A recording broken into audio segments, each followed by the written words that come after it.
अस्सलाम वालेकुम, welcome back our YouTube channel. CS614 है डेटावेयर हाउस। तो 50+ MCQs आपके साथ शेयर करूँगी फाइनल टाइम प्रिपरेशन के लिए। तो ये updated file and share next file का पार्ट नंबर 2 भी आपके साथ शेयर करूँगी। मोस्ट इम्पॉर्टेंट और मोस्ट रिपीटेड क्वेश्चन नंबर 1 है what means what the phrase refer. तो कहते हैं कि जो फ्रेज के अंदर व्हाट होता है तो इसका मीनिंग क्या होता है, तो मेटा डाटा होता है। डाटा के अंदर जो डाटा होता है उसको मेटा डाटा कहते हैं। इसके बाद क्वेश्चन नंबर 2 है in 4 cell quadrant technique the quadrant vertical axis refer to. तो कहते हैं कि जो 4 सेल क्वाड्रेंट टेक्निक होती है उसमें जो वर्टिकल एक्सिस होती है वो किस चीज़ को रेफर कर रहे होते हैं, किस चीज़ का हवाला दे रहे होते हैं। द पोटेंशियल इम्पैक्ट और वैल्यू टू द बिजनेस को हवाला दे रहे होते हैं। इसके बाद क्वेश्चन नंबर 3 है which of the following is not one of the methodology for data warehouse project development. कहते हैं कि इसमें से कौन सा मेथड नहीं है जो डेटावेयर हाउस प्रोजेक्ट के डेवलपमेंट के लिए ज़रूरी होता है। तो ये सिस्टम ड्राइवर जो है वो इसका मेथड नहीं है। इसके बाद क्वेश्चन नंबर 4 है which of the following is most ignored step during data warehouse development. कहते हैं कि डेटावेयर हाउस की जब डेवलपमेंट की जा रही होती है तो किस स्टेप को सबसे ज़्यादा इग्नोर किया जा रहा होता है। तो ये होता है सक्सेस क्राइटेरिया जो डेवलपमेंट का होता है उसको इग्नोर किया जा रहा है। इसके बाद क्वेश्चन नंबर 5 है waterfall model is appropriate when. तो कहते वाटरफॉल मॉडल किसके लिए ज़्यादा मुनासिब होता है। रिक्वायरमेंट है क्लियरली डिफाइंड, जिसमें रिक्वायरमेंट को वाज़ेह तौर पर डिफाइन किया होता है। उसमें कोई भी ना तो वो प्रोजेक्ट में चेंजिंग की बात की जा रही होती है क्योंकि बहुत ज़्यादा एकदम से लेंथी प्रोजेक्ट एक फिक्स्ड जो प्रोजेक्ट की जो उसकी टूल्स एंड टेक्निक यूज़ की जाएंगी रिक्वायरमेंट सब कुछ वो क्लियर होती है। इसके बाद क्वेश्चन नंबर 6 है user do not care how advance front end of your DWH is what they care is that। तो कहते हैं कि यूज़र को इस चीज़ की कोई ख्याल नहीं होता है कि वो एडवांस फ्रंट एंड चाहिए आपके डेटावेयर हाउस से, लेकिन what they care is that, लेकिन वो सबसे ज़्यादा किस चीज़ का ख्याल कर रहा होता है। तो वो कर रहा होता है they should get information in timely manner and the way they want. Mean कि वो इंफॉर्मेशन को टाइमली लेना चाहता है और जिस तरह से वो लेना चाहता है क्योंकि जो उसने फीचर्स और टूल्स टेक्निक बताई हुई है यूज़ करने की वो उससे मिलेगा। इसके बाद क्वेश्चन नंबर 7 है A top-down implementation approach is useful when business objectives are unclear। कहते हैं कि टॉप डाउन इम्प्लीमेंटेशंस में ऊपर से जो नीचे की तरफ जो इम्प्लीमेंटेशन की जा रही होती है अप्रोच में वो कह रहे हैं कि बिजनेस के ऑब्जेक्टिव्स में क्या चीज़ अनक्लियर होती है। Technology is mature and well understood. कहते हैं कि जो टेक्नोलॉजी है वो अनक्लियर होती है, उसको अंडरस्टैंड करना ज़्यादा ज़रूरी होता है। इसके बाद क्वेश्चन नंबर 8 है आइडेंटिफाई द ट्रू स्टेटमेंट। यहाँ इसमें से हमने ट्रू स्टेटमेंट को आइडेंटिफाई करना है। Clustering is unsupervised learning and classification is supervised learning. तो ये इसका करेक्ट स्टेटमेंट है। इसके बाद क्वेश्चन नंबर 9 है the phase of fundament the dash phase of fundamental data warehouse life cycle model include data warehouse daily maintenance activities. कहते हैं कि वो कौन सा फंडामेंटल बुनियादी डेटावेयर हाउस का एक लाइफ साइकिल है इसमें उनका जो मॉडल को इंक्लूड किया जाता है ताकि डेटावेयर हाउस की जो डेली मेंटेनेंस जितनी भी एक्टिविटी है उनको मेंटेन किया जाता है, ये ऑपरेशंस होते हैं। इसके बाद क्वेश्चन नंबर 10 है हॉरिजॉन्टली वाइड डाटा मीन्स। कहते हैं कि हॉरिजॉन्टली तौर पर डाटा अगर वो वसी हो रहा है तो इसकी मीनिंग क्या होता है। And data set has large number of attributes, mean कि उसके जो एट्रीब्यूट्स हैं कैरेक्टरिस्टिक है उससे उसके डाटा सेट बढ़ गया है। इसके बाद क्वेश्चन नंबर 11 है which of the following arrays are included in the list of top 7 keys step for the smooth database house implementation। कहते हैं कि कौन से 7 इम्पोर्टेंट स्टेप है जो डेटाबेस हाउस की इम्प्लीमेंटेशन के लिए ज़रूरी है। तो इसमें all of the given option है, सारी टेक्निक आप यूज़ कर सकते हैं। इसके बाद question number 12 implementation of a data warehouse requires dash activity. कहते हैं कि जब आप डेटावेयर हाउस की इम्प्लीमेंटेशन कर रहे होते हैं तो उसमें कौन सी सरगर्मियों की ज़रूरत होती है।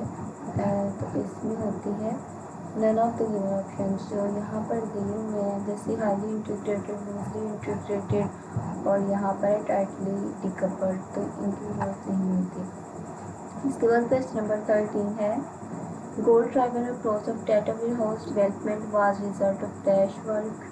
तो कहते हैं कि गोल को जो ड्राइव किया जाता है तो उस अप्रोच में डेटा वेयर हाउस की जब आप डेवलपमेंट कर रहे हो तो उसके रिजल्ट में क्या होता है तो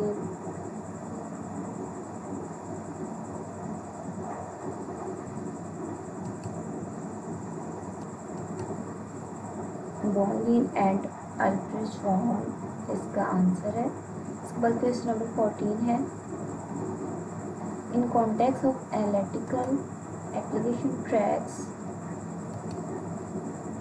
the application development activities can begin after. तो कहते हैं कि जब आप एनालिटिकल एप्लीकेशन को ट्रैक कर रहे होते हैं मीन उसका एनालिसिस कर रहे होते हो तो एप्लीकेशन की डेवलपमेंट एक्टिविटी उसके बाद स्टार्ट होती है। तो डेटाबेस डिज़ाइन है इज़ कम्प्लीट, जब डेटाबेस डिज़ाइन कम्प्लीट हो जाता है तब वो उसकी एप्लीकेशन की डेवलपमेंट होती है। इसके बाद क्वेश्चन नंबर 15 है in dash base of fundamental data where हाउस life cycle model, a working model of data warehouse is deployed for a selected set of user।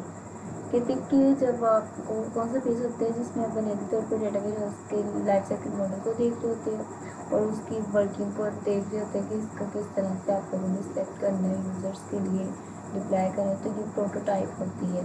इसके बाद क्वेश्चन नंबर 16 है which of the following activity execute parallel with all other activities in Kimball data ware house development approach. कहते हैं कि वो कौन सी activity होती है जिसको आप पैरेलल में चला सकते हैं जितनी दूसरी एक्टिविटीज़ होती है Kimball data ware house development approach भी इसे कहते हैं, तो इसमें से कौन सा है तो ये प्रोजेक्ट मैनेजमेंट होता है। इसके बाद क्वेश्चन नंबर 17 है the first step of the 12th step data ware house implementation approach of साफो एटर is to finding user needs है। तो इसमें कहते हैं कि फर्स्ट स्टेप से लेकर 12 स्टेप इसके होते हैं डेटा इम्प्लीमेंटेशन करने के लिए, तो उसमें आप यूज़र की नीड को देखते होते हो। इसके बाद क्वेश्चन नंबर 18 है a typical cycle of implementing the change in data ware comprises of the sequence. जैसे ये तो कहते हैं कि टिपिकल अगर हमने चेंज करना है इसको साइकिल इम्प्लीमेंटेशन का डेटा वेयर हाउस के अंदर तो हम उसको किस साइकिल्स में रखेंगे, इसको कंपैरिजन करना है। सबसे पहले डिप्लॉयमेंट होगी, दैन उसमें क्वालिटी एश्योरेंस और दैन उसका प्रोडक्शन आएगी। इसके बाद क्वेश्चन नंबर 19 है which of the following is not one of the 3 parallel track in किम्बाल approach. कहते हैं किम्बाल अप्रोच के अंदर कौन 3 जो ट्रैक है वो यूज़ नहीं होती, लाइफ साइकिल मेंटेनेंस ट्रैक इस्तेमाल नहीं होता। इसके बाद क्वेश्चन नंबर 20 है as per Bill Inmon a data ware house in contrast with classical application is. तो ये डेटा ड्राइवन जो होती है बिल इन मॉन के अकॉर्डिंग जो कंट्रास्ट होता है क्लासिकल एप्लीकेशन के लिए, तो ये डेटा ड्राइवन होती है। इसके बाद क्वेश्चन नंबर 21 है normally the input data structure और डेटाबेस टेबल। कहते हैं कि नॉर्मली अगर आप डाटा को इनपुट करें तो वह डेटाबेस के अंदर जो भी टेबल होता है उसमें इनपुट हो रहा होता है।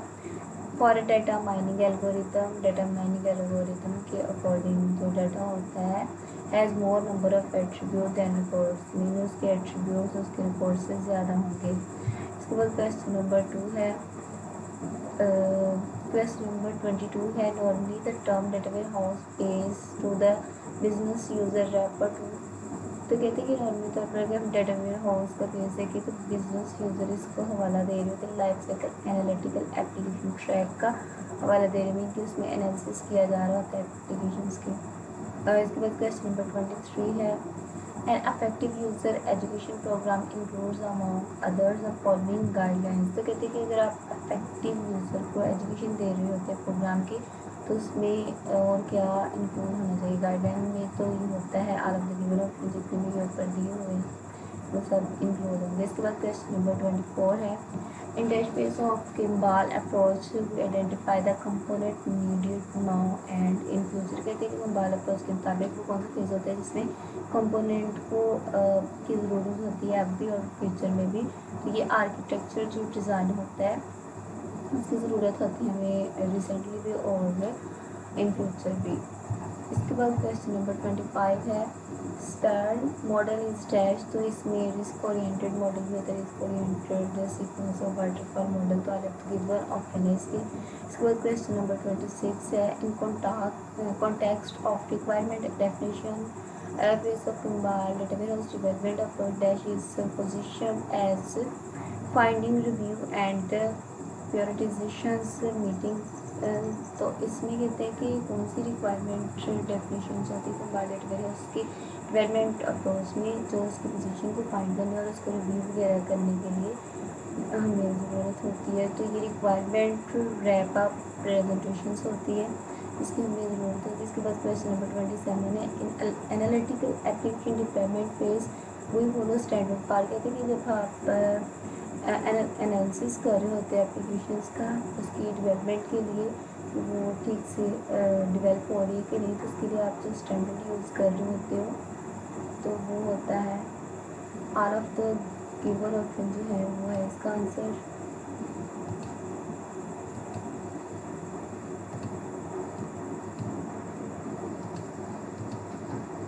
इसके बाद क्वेश्चन नंबर 28 है technical architecture design for the communication about technical requirement. One में है within the team, second में है upward to the management, three में है आउटवर्ड टू द वेंडर्स। तो कहते हैं कि वो कौन सी आर्किटेक्चर डिज़ाइन है जिसमें आप सपोर्ट कर रहे हो तो कम्युनिकेशन टेक्निकली रिक्वायरमेंट के लिए। तो इसमें आपकी one third second and third तीनों ही होती है, मीन आप उसमें विद इन टीम के साथ होते हैं, मैनेजमेंट को अवॉइड कर रहे होते हैं और आउटवर्ड वेंडर्स को भी यूज़ कर रहे होते हैं। इसके बाद क्वेश्चन नंबर 29 है इन context of most fundamental data warehouse life cycle model which of the following is not one of the data warehouse design activities। कहते हैं कि ये जो कॉन्टेक्स्ट है फंडामेंटल या तौर पर डेटा वेयरहाउस का जो लाइफ साइकिल मॉडल होता है इसमें से कौन सा डेटा वेयरहाउस के डिज़ाइन की एक्टिविटीज़ में नहीं होता, तो सिस्टम बिल्डिंग डेवलपमेंट नहीं होता।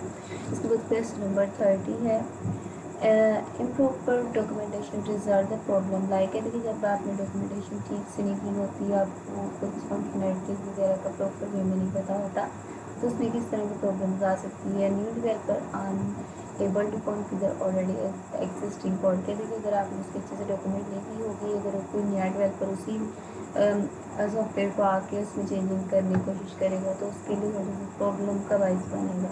इसके बाद क्वेश्चन नंबर 31 है vertically with wide data means. कहते हैं कि वर्टिकली जैसे हॉरिजॉन्टली वाइड डाटा मीन था, इसलिए इसी तरह वर्टिकली वाइड डाटा का क्या मीनिंग होता है। तो ये data set has large number of record, वहाँ पर डाटा सेट एट्रीब्यूट से लार्ज हो गए थे, यहाँ पे उसके रिकॉर्ड से लार्ज हो जाते हैं। इसके बाद क्वेश्चन नंबर 32 है in dash learning you do not know the number of cluster and no idea about their attributes. कहते हैं कि वो कौन सी लर्निंग होती है जिसमें आपको पता ही नहीं होता है कि उसमें क्लस्टर कितने हैं और ना ही आपको इस चीज़ का आइडिया होता है कि उसमें एट्रीब्यूट कितने होंगे। तो ये अनसरप्राइज्ड लर्निंग होती है।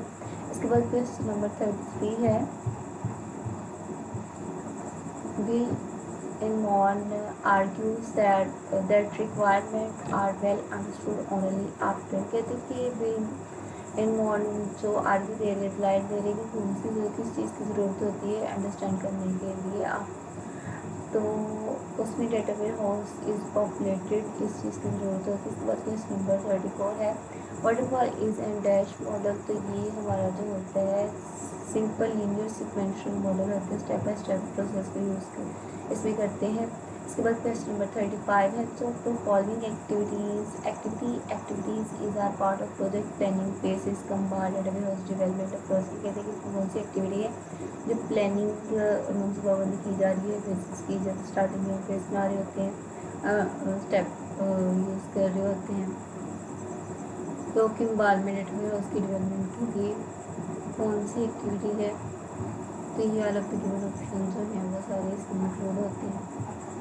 इसके बाद क्वेश्चन नंबर 36 है, which of the following is not one of the example of dynamic attribute. कहते हैं कि इसमें से कौन से डायनेमिक एट्रीब्यूट की एग्जाम्पल नहीं है। डेट ऑफ बर्थ जो है वो डायनेमिकली एट्रीब्यूट की एग्जाम्पल नहीं है। क्वेश्चन नंबर 37 है, a bottom up implementation approach is useful when. कहते हैं कि बॉटम अप से नीचे से ऊपर की तरफ जब आप इम्प्लीमेंटेशन कर रहे होते हैं ये अप्रोच की, तो all requirement are well documented. उसमें जितनी भी रिक्वायरमेंट होती है वो डॉक्यूमेंटेड होती है। तो इसमें technologies mature and well understood. जो भी टेक्नोलॉजी आप यूज़ करेंगे उसका आपको पता होगा और वो उससे अच्छे से समझ रहे होंगे। इसके बाद क्वेश्चन नंबर 38 है, in phase 3 I roll out and maintenance phase in 12 step data ware house implementation approach of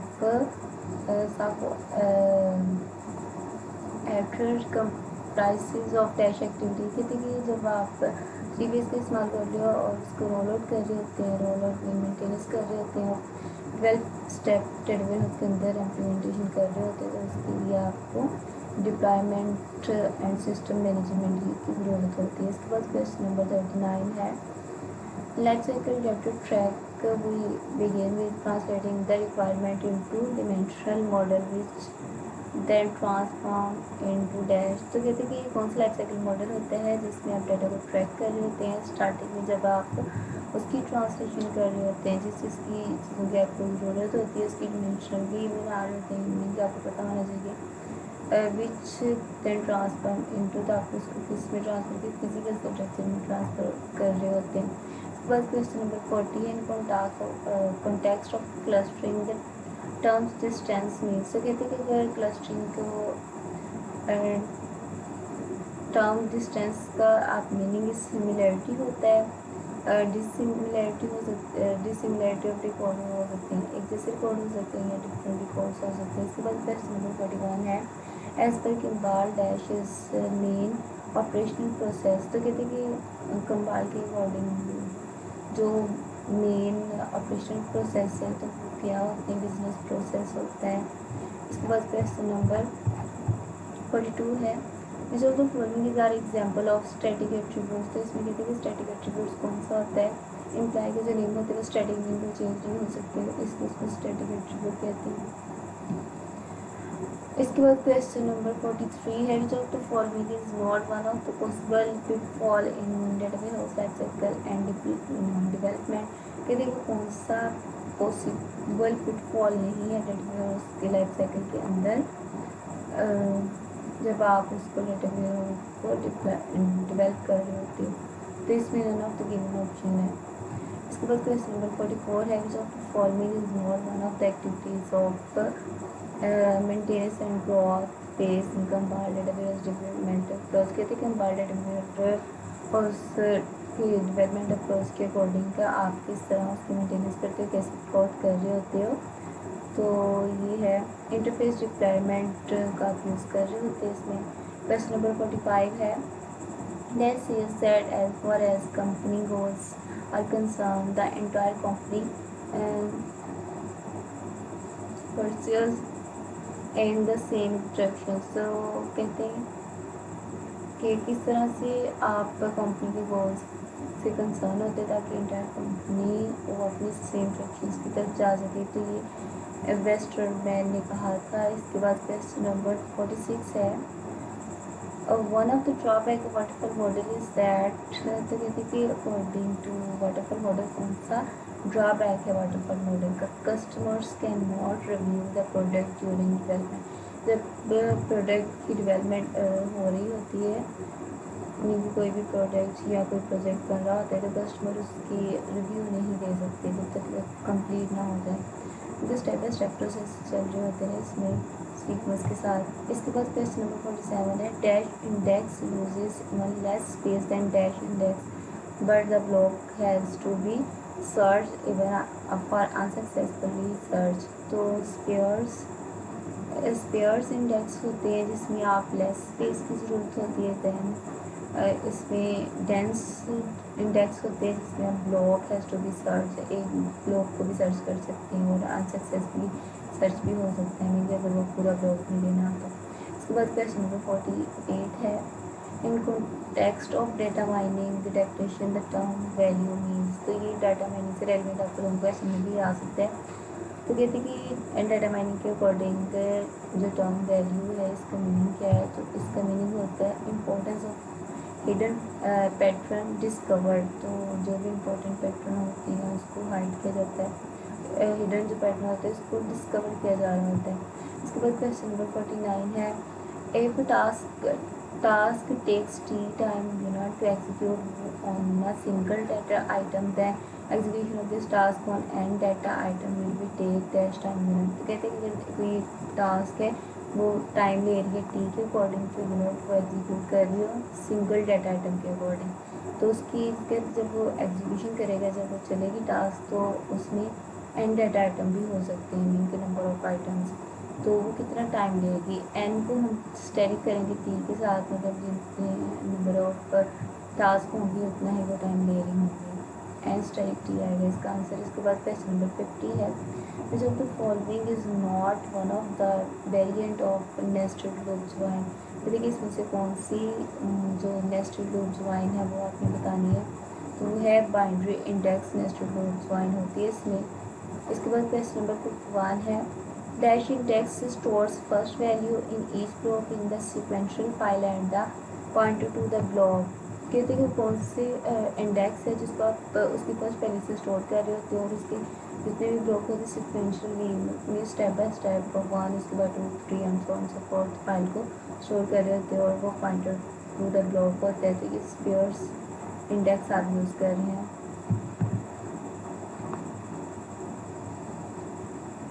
इसके बाद क्वेश्चन नंबर 52 है, dash refer to the overall process of discovering useful knowledge from data and data mining refer to a particular step in this process. तो कहते हैं कि कौन सी आने वाला प्रोसेस होता है जिसको आपने पर्याप्त करना होता है ताकि आप उससे मुफीद इल्म हासिल कर सकें और डाटा एंड डाटा माइनिंग के हवाले से टू अ पर्टिकुलर स्टेप खास किस्म के जो उसके स्टेप होते हैं तो ये नॉलेज डिस्कवरी इन डाटा बेस होता है। इसके बाद क्वेश्चन नंबर 53 है, which of the following task can not be paralysed. तो कहते हैं इसमें कौन सी टास्क पैरालाइज्ड नहीं होती, तो ये है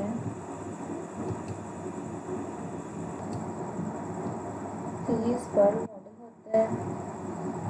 इसके बाद क्वेश्चन नंबर 54 है, in nested loop join case if there are M row. अगर कहते हैं कि नेस्टेड लूप को आपने ज्वाइन की है तो उसमें एम रोज हैं इन आउटर टेबल जो उसका बाहर वाला टेबल है, and N rows in inner table और जो उसका अंदर वाला टेबल है उसमें एन रोज है। तो टाइम कम्प्लेक्स जिसमें क्या होगी एम और एम स्टेरिक है। क्वेश्चन नंबर 55 है, in context of data mining. तो देखिए डाटा माइनिंग क्या है, तो discovering information is a complex task. Information को दरियाफ्त करना जो जितनी भी पेचीदगी टास्क होती है उनमें से। इसके बाद क्वेश्चन नंबर 56 है, in contrast to statistic data mining in dash driven. तो कहते हैं कि ये नॉलेज होता है जो आप ड्राइव कर रहे होते हैं डाटा माइनिंग से। इसके बाद क्वेश्चन नंबर 57 है, parallelism can be exploited if there is. तो ये all of the given option होता है। इसके बाद क्वेश्चन नंबर 58 है, one of the preconditions to decide about operations to be parallelized is that. तो कहते कि कौन सी आप लोगों ने पहले ही एक कंडीशन से डिसाइड कर लेना होता है कि जो ऑपरेशन है वो पैरेलल होगा कि नहीं।